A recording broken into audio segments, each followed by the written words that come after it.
ভুয়ো জাতিগত শংসাপত্র দেখিয়ে ডায়মন্ড হারবার মেডিকেল কলেজে ভর্তি হওয়ার অভিযোগ উঠেছিল পরমব্রত রায় নামে এক মেডিকেল পড়ুয়ারের বিরুদ্ধে। বিষয়টি প্রকাশ্যে আনে পশ্চিমবঙ্গ আদিবাসী কল্যাণ সমিতি। ইতিমধ্যে মেডিকেল কলেজের প্রিন্সিপালের কাছে ডেপুটেশন দিয়ে সংগঠনের পক্ষ থেকে ওই মেডিকেল পড়ুয়ার ভর্তি বাতিল করার দাবি জানানো হয়। এই দাবিতে তারা মেডিকেল কলেজ চত্বরে বিক্ষোভও দেখিয়েছিলেন। কিন্তু সেই ঘটনার রেশ মিটতে না মিটতেই এবার তপশিলি জনজাতির ভুয়ো শংসাপত্র দাখিল করে কলকাতা পুলিশের কনস্টেবল পদে চাকরি পাওয়ার অভিযোগ উঠেছে। এক্ষেত্রেও পশ্চিমবঙ্গ আদিবাসী কল্যাণ সমিতির পক্ষ থেকে প্রথম এই অভিযোগ তোলা হয়। এমন অভিযোগের এবার তদন্ত শুরু করলো লালবাজার।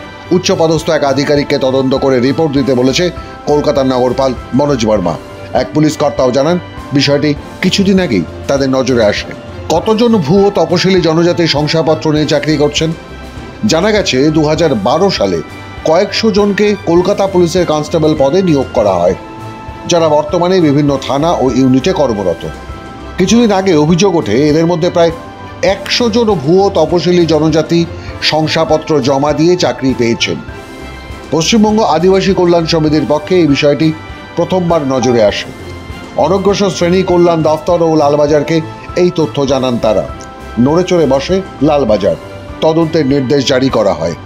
লালবাজার জানিয়েছে, যারা ভুয়ো শংসাপত্র নিয়ে চাকরি পেয়েছিলেন তাদের শংসাপত্র জমা দিতে বলা হবে। যেখান থেকে এই শংসাপত্র প্রদান করা হয়েছিল সেখানে এই বিষয়ে খোঁজও নেওয়া হবে।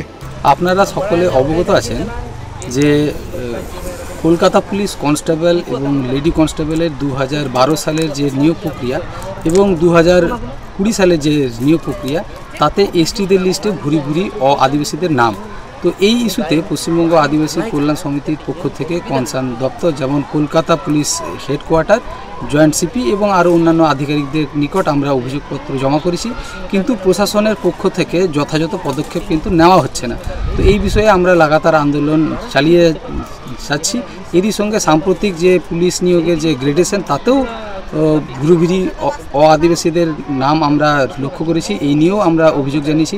এরই সঙ্গে আমরা দেখেছি এমবিবিএস হোক বা এসএলএসটি হোক, এসএসসি হোক, সিএসসি হোক ইত্যাদি বিভিন্ন দপ্তরে যেগুলো এসটিদের জন্য সংরক্ষিত আসন, সেখানে কিন্তু ভুরি ভুরি আদিবাসীরা ঢুকছে।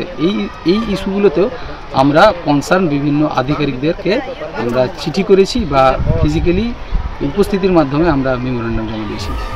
কলকাতা পুলিশের পাশাপাশি ভুয়ো শংসাপত্র দিয়ে অনুসন্ধানের নির্দেশ দিয়েছে রাজ্যের অনগ্রসর শ্রেণী কল্যাণ দপ্তরও।